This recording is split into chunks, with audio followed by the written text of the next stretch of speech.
மன்னார் மறைமாவட்டத்தின் சமூக தொடர்பு ஆணைக்குழுவின் கலையறிவி கலையகத்தில் மடுமாதா தொலைக்காட்சியின் ஊடாக உங்கள் அனைவரையும் சந்திப்பதில் பெரும் மகிழ்வு அடைந்து கொள்ளும் நான் பாஸ்கரன் சுவர்ணா.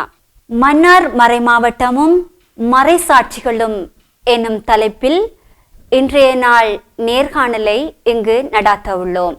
மன்னார் மறைமாவட்டம் உதயமாகி 45 ஆண்டுகள் நிறைவையொட்டி மன்னார் தோட்டவள்ளி கிராமத்திலே மறைசாட்சிகள் ராக்கினி ஆலயத்திலே வருகின்ற சனிக்கிழமை 24ஆம் திகதி மறைமாவட்ட திருவிழா கொண்டாடப்படுகின்றது.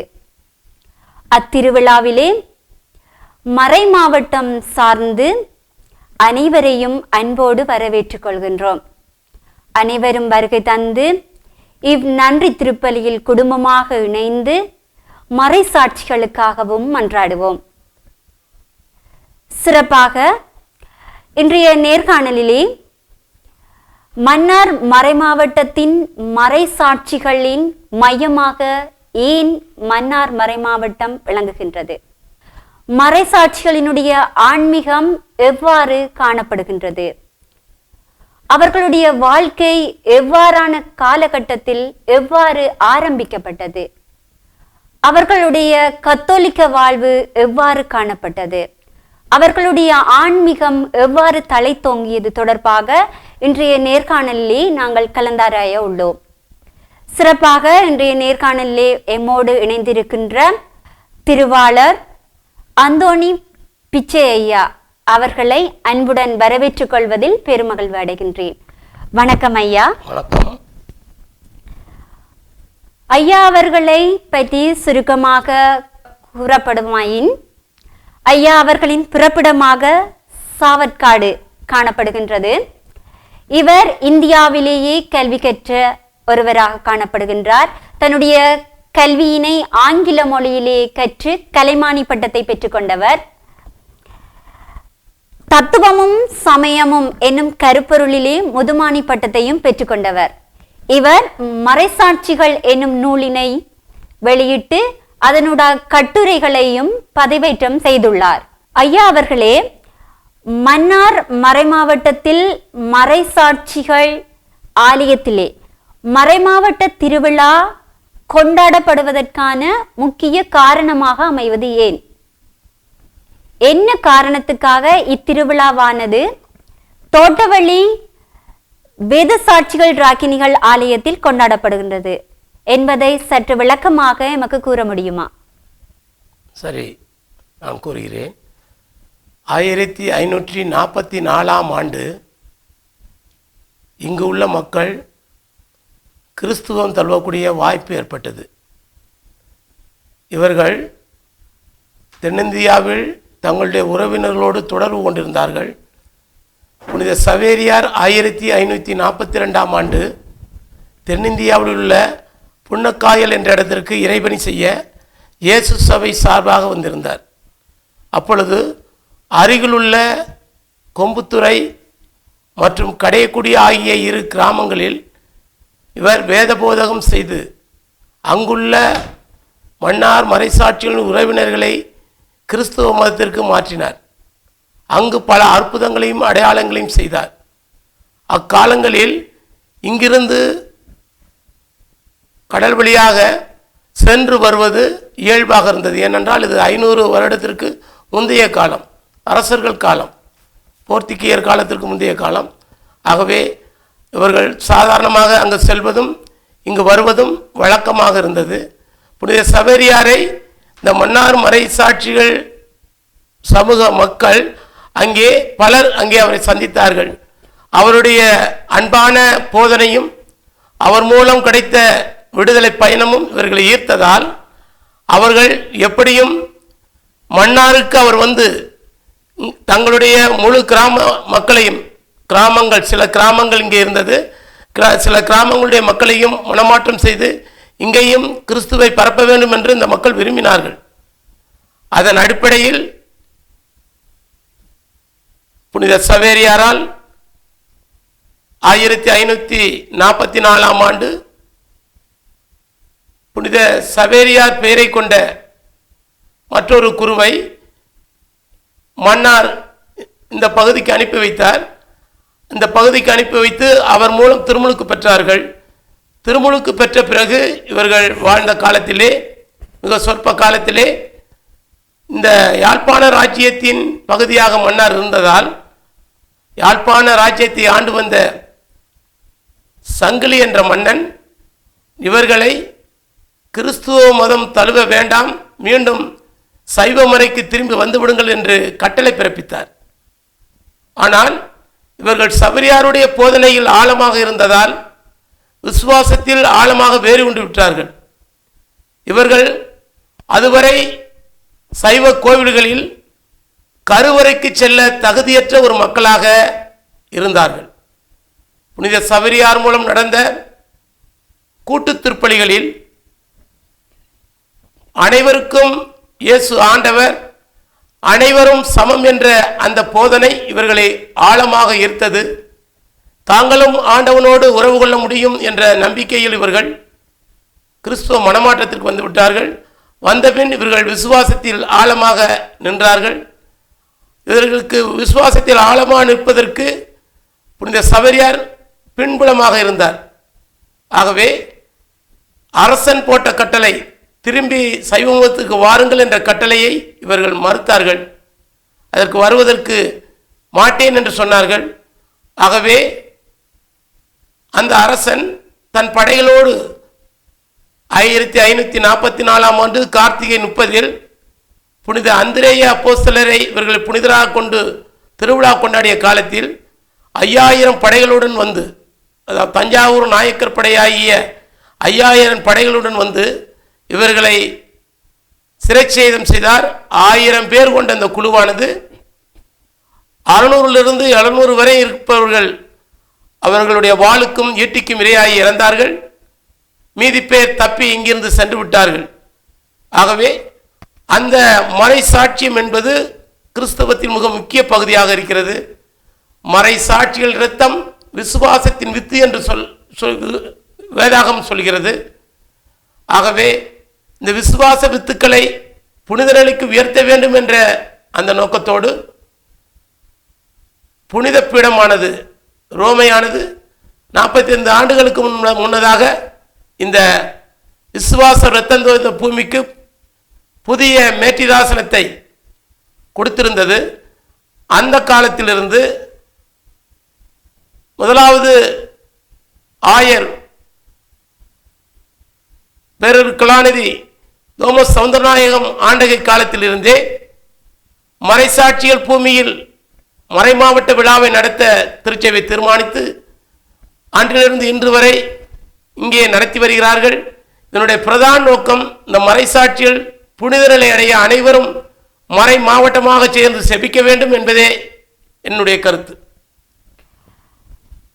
ஓமையா, என்னுடைய இரண்டாவது கேள்வி, உண்மையிலேயே தோட்டவழி பகுதியில் தான் கிறிஸ்தவர்கள் வாழ்ந்தார்கள், அதாவது மறைசாட்சிகள் வாழ்ந்தார்கள், அங்குதான் மரித்தார்கள் என்பதற்கான ஆதாரம் உங்களிடம் காணப்படுகிறதா?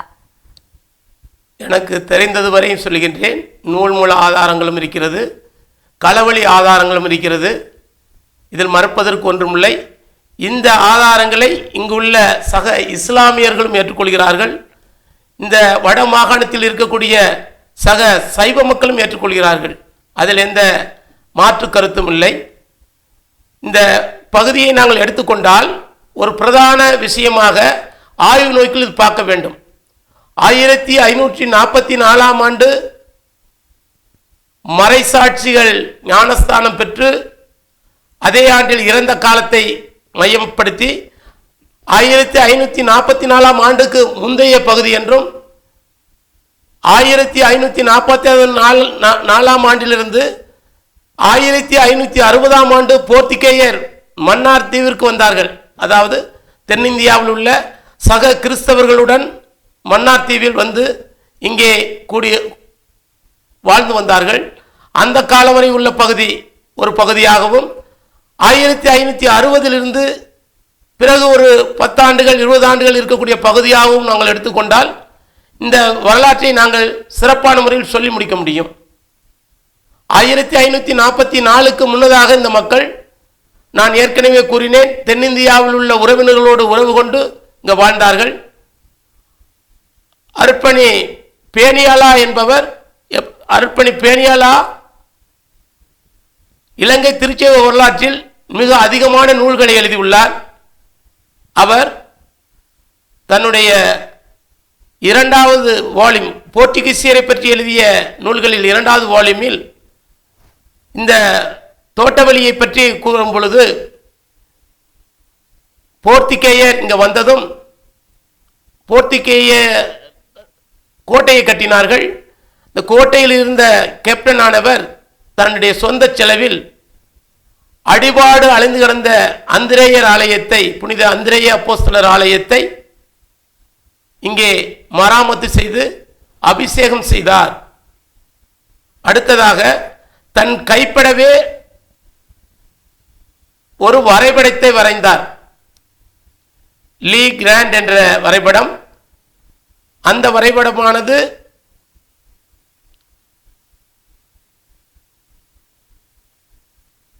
இலங்கை திருச்சபை வரலாற்றை சிறப்புற எழுதிய முதல் தமிழரும் நல்லூர் ஞானப்பிரகாசியார் என போற்றப்படும் அறிஞருமாகிய தந்தை ஞானப்பிரகாசியார் தன்னுடைய நூலிலே லீ கிராண்ட்ஸ் மேப்பை பதிவு செய்துள்ளார். அந்த நூலிலே அவர் ஒரு விடயத்தை குறிப்பிடுகின்றார். அதாவது தோட்டவெளி மறைசாற்றல் பூமி என்பதற்கு சிலுவை அடையாளம் வரைந்து அந்த படத்திலே அதை குறிப்பிட்டுள்ளார். அத்தோடு கூட வரலாற்று ரீதியாக அந்த கேப்டன் மூலமே ஒரு சிலுவை செய்து ஐந்தாங்கட்டை என்று இருக்கக்கூடிய தோட்டவெளிக்கு அருகில் உள்ள கடற்கரை பகுதியில் நடப்பட்டிருக்கிறது. அத்தோடு கூட ஒரு பெரிய சிலுவையை செய்து போர்த்துகீச இராணுவ மரியாதையுடன் இசைகள் இசைக்கப்பட்டு போர்த்துகீசிய வீரர்களால் அது தூக்கி வரப்பட்டு அந்த அந்திரேயர் ஆலயத்தைச் சேர்ந்த மக்களை முன்னதாக வர சொல்லி அவர்களை கட்டித்தலைவி முத்தமிட்டு அன்பு வணக்கம் கொடுத்து அந்த சிலுவையை அவர்களிடம் கொடுத்து அவர்களுடைய ஆலயத்தில் ஊண்டும்படி கொடுத்திருக்கிறார் என்ற வரலாறும் சிறப்பாக இருக்கிறது. இதை கடந்த நிலையில் தோட்டவெளி என்ற இடத்தில்தான் முதலாவது இங்கு பங்குமனையை கோட்டையில் ஆரம்பித்த இயேசு சபை குருக்கள் மன்னார் தீவிற்கு தலைமை இடத்தை மறைசாட்சியர் சார்பாக உண்டாக்கினார்கள். இன்னும் அநேக ஆதாரங்கள் இருக்கிறது. இருப்பினும் இந்த நேர்காணல் முடிய வேண்டிய காரணத்தால் நான் இத்தோடு முடித்துக் கொள்கிறேன். இந்த விடயத்தை இத்தோடு முடித்துக் கொள்கிறேன். பல ஆதாரங்கள் தோட்டவழிதான் மறைசாட்சிகள் வாழ்ந்த பகுதி என்றும் தோட்டவழிதான் மறைசாட்சிகள் மறித்த பகுதி என்றும் இருக்கின்றது. இதில் குறிப்பாக ஒரு முக்கிய விடயத்தை சொல்ல வேண்டும். இன்று எங்கள் தேடலில் இருக்கக்கூடிய ஒரு சிக்கலாக பெயர் என்ற ஒரு கேள்வி கேட்கப்படுகிறது.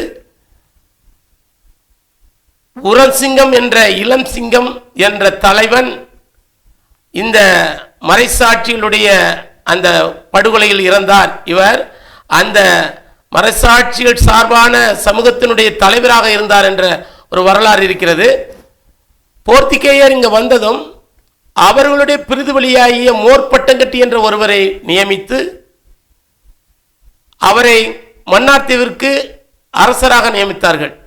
அவர்கள் வாழ்ந்த பகுதி தற்பொழுது தோட்டவெளி அருகில் இருக்கக்கூடிய தாராபுரத்தினுடைய வடக்கு பகுதியில் அழிபாடுடன் கூடிய ஒரு அரண்மனையாக இருக்கிறது. அந்த அரண்மனையில் இருந்துதான் அவர்கள் பட்டம் சூட்டிக்கொண்டு எருக்கலம்பட்டியை மையமாக வைத்து, அப்பொழுது அது எருக்கலம்பட்டி அல்ல, சென்ட் தோம் தொம்மையார் பட்டினமாக இருந்தது. அங்கிருந்து ராஜஸ்தானியார் ஆட்சி செய்தார்.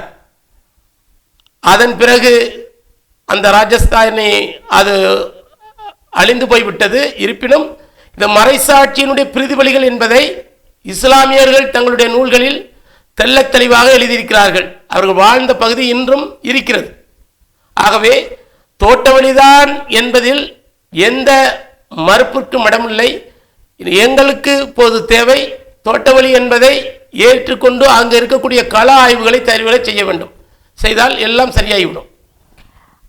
ஐயா அவர்களே, தோட்டவழி வேதசாட்சிகள் ராக்கினியல் ஸ்தலத்திலே, அதாவது தேவாலயத்திலே கல்லறைகள் காணப்படுவதாகவும் அங்கு போய் மன்றாடுகிறவர்கள் ஜெபிக்கிறவர்களுக்கு நலம் கிடைப்பதாகவும் எம்முடைய மக்களால் நம்பப்படுகின்றது. ஆகவே உண்மையிலேயே அந்த இடத்திலே கல்லறைகள் காணப்படுகின்றன. அதனால் அங்கு போய் மன்றாடுகின்ற செபிக்கின்ற மக்களுக்கு நலன்கள் நன்மைகள் கிடைக்கின்றன என்பதை எவ்வாறு நாங்கள் ஏற்றுக்கொள்வது நம்புவது?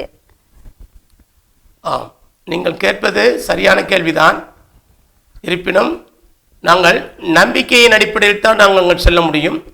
இப்போ கடந்த காலங்களில் நாங்கள் மக்களிடம் நாங்கள் நேர்காணலை எடுத்தால் நிச்சயமாக உங்களுக்கு இதை பற்றிய சந்தேகம் இருப்பதற்கு வழி இல்லை. ஏறக்குறைய 100 ஆண்டுகளாக மக்கள் அங்கு சென்று அந்த இடத்திலே மறைசாட்சிகளை போற்றி புனித பூமியாக நினைத்து அங்கே தங்கி அங்கிருந்த பல நன்மைகளை பெற்றிருக்கிறார்கள். அதாவது உடல் சுகம், உள்ள சுகம், பொருளாதார மீட்பு போன்ற பல நன்மைத்தனங்களை பெற்றிருக்கிறார்கள். இன்னும் அங்கே அநேக மக்கள் வருகிறார்கள், வெளியிடங்களிலிருந்து வருகிறார்கள், பல்சமயம் சார்ந்தவர்கள் வருகிறார்கள், இஸ்லாமியர்கள், இந்துக்கள், பௌத்தர்கள், வெளிநாட்டுக்காரர்கள் போன்றவர்கள் அங்கு வந்து அந்த இடத்திலிருந்து ஜெபிக்கிறார்கள். அநேக நன்மைகள் நடக்கிறது. இதை நாங்கள் ஆவணமாக தொகுத்து தரும் பட்சத்தில் நிச்சயமாக உங்களுடைய கேள்விக்கு நல்ல ஒரு பதிலாக இருக்கும். திருச்சபை அதற்கான முனைப்புடன் செயல்பட்டு அந்த காரியத்தை செய்தால் மிக விரைவிலே எல்லா மக்களுக்கும் அந்த நன்மை கிடைக்கக்கூடிய விடயம் தெரிந்து அனைவரும் அந்த இடத்தை வந்து போற்றுவதற்கு வாய்ப்பாக இருக்கும். ஐயா அவர்களே, நீங்கள் கூறினீர்கள் பல்வேறுபட்ட சமூக மக்கள் வந்து அந்த கோவிலே வந்து செபிப்பதன் மூலமாக நன்மைகளை பெறுகிறார்கள், மற்றும் வெளிநாட்டவர்களும் அந்த ஆலயத்திலே பயபக்தியோடு செபிக்கின்ற வேளையில் பல்வேறு நன்மைகளை பெறுகிறார்கள் என்று கூறியிருக்கிறீர்கள். இவ்வாறு உங்கள் மட்டில் நீங்கள் தேவாலயத்திலே செபித்து பல நன்மைகளை பெற்றிருக்கிறீர்களா? அது தொடர்பான அனுபவத்தை எங்களுக்கு கூற முடியுமா? நிச்சயமாக கூற முடியும். நான் மறைசாட்சிகளை என்னுடைய முழு விசுவாசத்தில் ஏற்றுக்கொள்கிறேன். அதில் எந்த சந்தேகமும் இல்லை. ஏனென்றால் என்னுடைய வாழ்க்கையில் மறைசாட்சியை வழியாக பெற்ற நன்மைகளே அதிகம். அவர்களை நான் தேடிய பிறகு அவர்கள் வழியாக எனக்கு கடவுள் வழங்கிய வளங்கள் அதிகம்.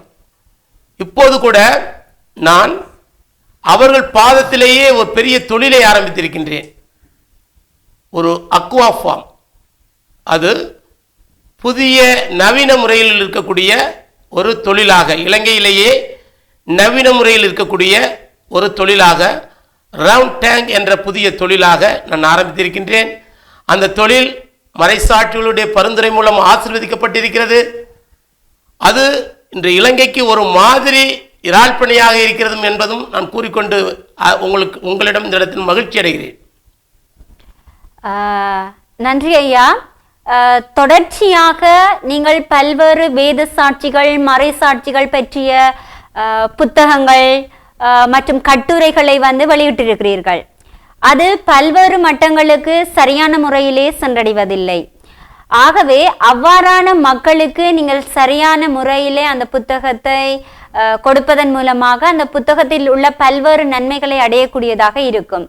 குறிப்பாக புத்தகங்களை வாசிக்க முடியாத மக்கள் பலர் இங்கு காணப்படுகிறார்கள். அம்மக்களுக்கு இப்புத்தகத்தில் உள்ள விடயங்களை நீங்கள் சற்று சுருக்கமாக கூற முடியுமா? நிச்சயமாக கூற முடியும். நாங்கள் இந்த புத்தகத்துக்கு ஒரு பிரதான நோக்கத்தை வைத்திருந்தோம். அதாவது ஹேண்ட்புக் என்ற அடிப்படையில் இதன் முதலில் வெளியிட்டோம். அதாவது பேரருட் கலாநிதி கிங்ஸ்லி சுவாமி பிள்ளை ஆண்டகை இங்கே இருந்த பொழுது நாங்கள் இதை வெளியிட்டோம்.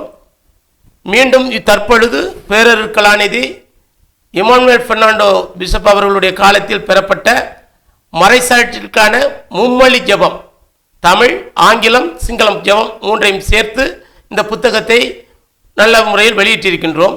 இந்த புத்தகத்தில் ஒரு 10 தலைப்புகள் இருக்கிறது. அந்த தலைப்புகளிலே மறைசாட்சிகளை பற்றிய வரலாறுகளையும் படித்துக் கொள்ளலாம். இந்த பகுதியுடைய வரலாறு தமிழிலும் ஆங்கிலத்திலும் எழுதப்பட்ட புத்தகம், அனைவருக்கும் பயனுள்ள வழியில் கொடுத்திருக்கிறோம்.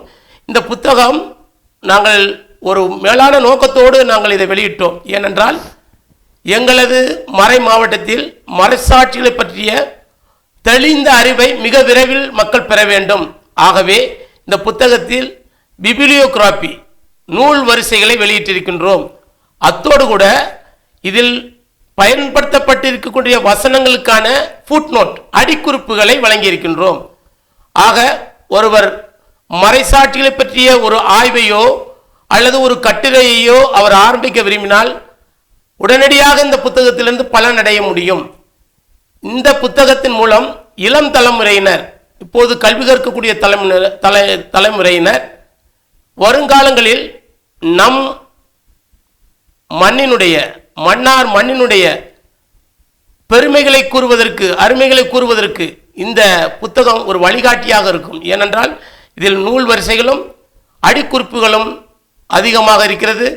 அது ஆய்வு நோக்கு கொண்டது. ஆகவே எல்லா மாணவர்களும், இதை விரும்பக்கூடிய எல்லா மாணவர்களும் இதை பெற்று அதன் மூலம் பலனடைய முடியும் என்பது என்னுடைய கருத்து. நிச்சயமாக ஐயா, இப்போதைய காலகட்டத்தில் இளம் தலைமுறையினருக்கு மிகவும் தேவையான ஒரு விடயமாக இந்த புத்தகம் காணப்படுகிறது. நிச்சயமாக நீங்கள் செய்கின்ற இந்த முயற்சியானது வெற்றி அளிக்கும் என்று நானும் நம்புகின்றேன்.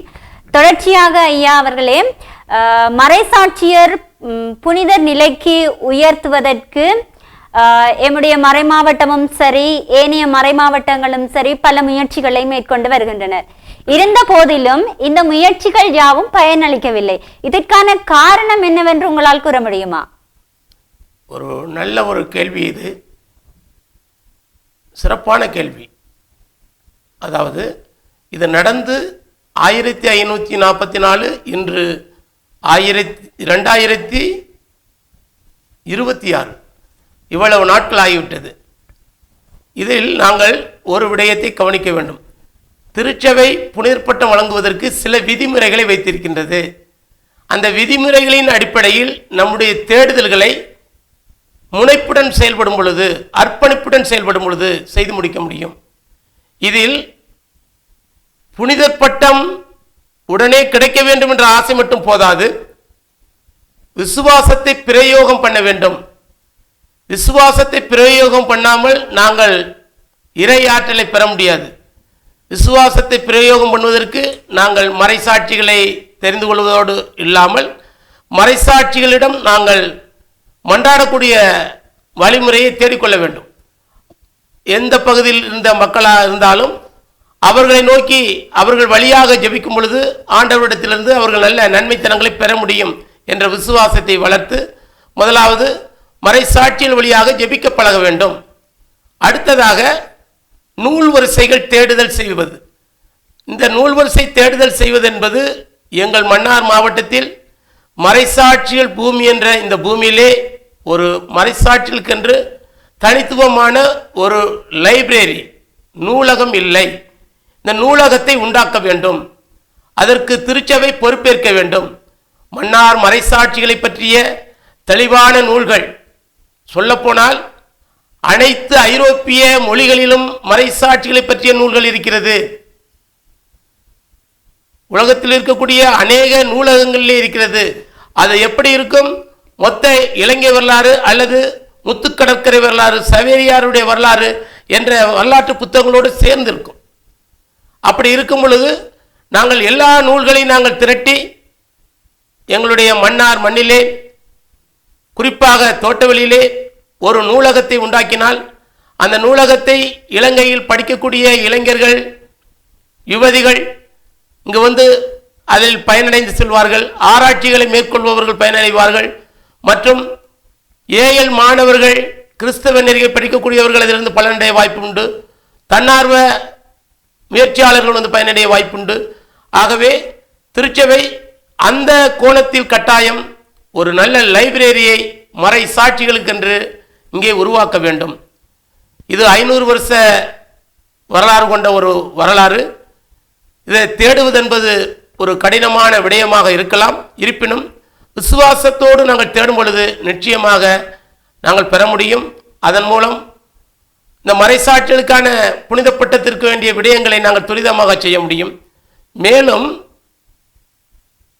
விசுவாசத்தால் நீதிமான் பிழைப்பான் என்ற இறைவார்த்தைக்கிணங்க அந்த விசுவாசத்தை வளர்த்தெடுக்க எங்களது திருச்சபை, மன்னார் திருச்சபை அதற்கான ஊக்கத்தை மக்களுக்கு கொடுத்து அதன் மூலம் விசுவாசத்தை வளர்த்தெடுக்க வேண்டும்.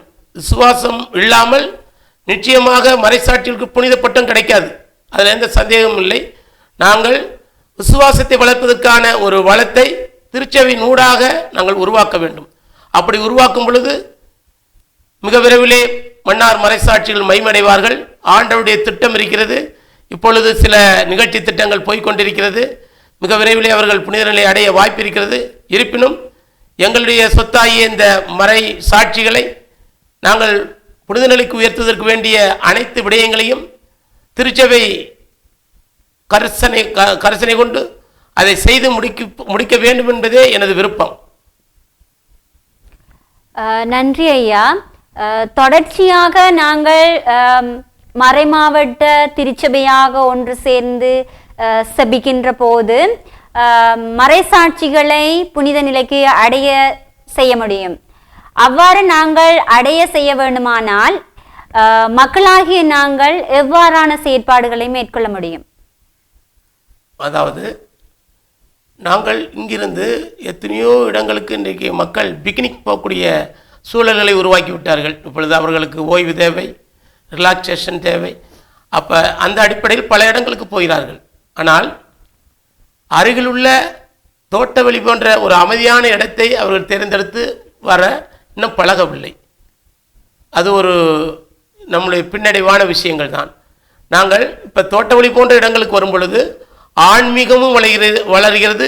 இன்னொரு பக்கம் இயற்கையில் மிகுந்த அந்த மரங்களிலோடு நாங்கள் ஒன்றிணையும் போது நல்ல ஒரு உடல்நலமும் கிடைக்க வாய்ப்பு இருக்கிறது. ஆக எங்களுக்கு அப்படி ஒரு வாய்ப்பை நாங்கள் உருவாக்க வேண்டும். உருவாக்கும் பொழுது நிச்சயமாக அந்த இடத்திலே அவர்கள் அந்த புனித நிலை அடைவதற்கான விடயங்களை உருவாக்க வாய்ப்பாக இருக்கும். நேர்காணலில் இறுதி பகுதிக்கு வந்துள்ளோம். வருவதற்கு முன்னதாக எம்முடைய மறைசாட்சிகள் தொடர்பாக சிலவற்றை நோக்கலாம் என்று நான் எண்ணுகின்றேன். தெற்காசியாவிலேயே மன்னார் மறைசாட்சிகளில் வரலாற்றிலே முதலாவது இடத்தை பெறுவதாக வரலாற்று நூல்கள் கூறுகின்றன. அதற்கான ஆதாரங்களும் காணப்படுகின்றன. வருகின்ற சனிக்கிழமை 24ஆம் தேதி காலை 7:30 மணிக்கு தோட்டவெளி வேத சாட்சிகள் ராக்கினி ஆலயத்திலே எம்முடைய ஆயர் தலைமையிலேயே கூட்டு திருப்பலி மறைமாவட்ட திருவிழாவாக அனைத்து குருக்களோடு சேர்ந்து பொதுமக்களோடு சேர்ந்து கொண்டாடப்படுகின்றது. அனைவரும் அத்தினத்திலே வருகை தந்து எம்முடைய மறைசாட்சிகளுக்காகவும் மறைசாட்சிகளினுடைய ஆன்மீக வாழ்வுக்காகவும் மறைசாட்சிகள் புனித நிலைக்கு உயர்த்தப்பட வேண்டும் என்று சொல்லி ஜெபிப்போம். குறிப்பாக மறைசாட்சிகளினுடைய பரிந்துரையால் எம்முடைய குடும்பங்கள் அனைத்தும் செழிப்புடன் வாழவும் இறை அருளில் என்றும் நிலைத்து நிற்கவும் இறை பக்தி முயற்சியில் வாழவும் ஒன்றாக சேர்ந்து ஒரே குடும்பமாக அனைவரும் ஒன்று கூடி ஜெபிப்போம். அத்தோடு மறைசாட்சிகளினுடைய புனித நிலைக்கு நாம் அனைவரும் ஒன்றாக சேர்ந்து செபித்து அவர்களுடைய ஆன்மீக வாழ்வை எம்முடைய வாழ்வாக கொண்டு செயற்படுவோம். அத்தோடு இன்றைய நாளிலே எம்மோடு இணைந்து இந்நேர்காணலை நல்ல முறையிலே நடத்தி எமக்கு பல்வேறு தகவல்கள் மறைசாட்சிகளினுடைய முக்கியத்துவம் மறைசாட்சிகளினுடைய ஆன்மீக வாழ்வு தொடர்பாக எம்மோடு தம்முடைய கருத்துக்களை பகிர்ந்து கொண்ட திருவாளர் அந்தோணி பிச்சை ஐயா அவர்களுக்கு எம்முடைய மனமார்ந்த நன்றிகளை தெரிவித்துக் கொண்டு இன்னுமொரு நேர்காணலினை தொகுத்து வழங்கும் வரை உங்களிடமிருந்து விடை பெற்றுக் கொள்ளும் நான் உங்கள் அன்பின் பாஸ்கரன் சுபர்ணா. நன்றி.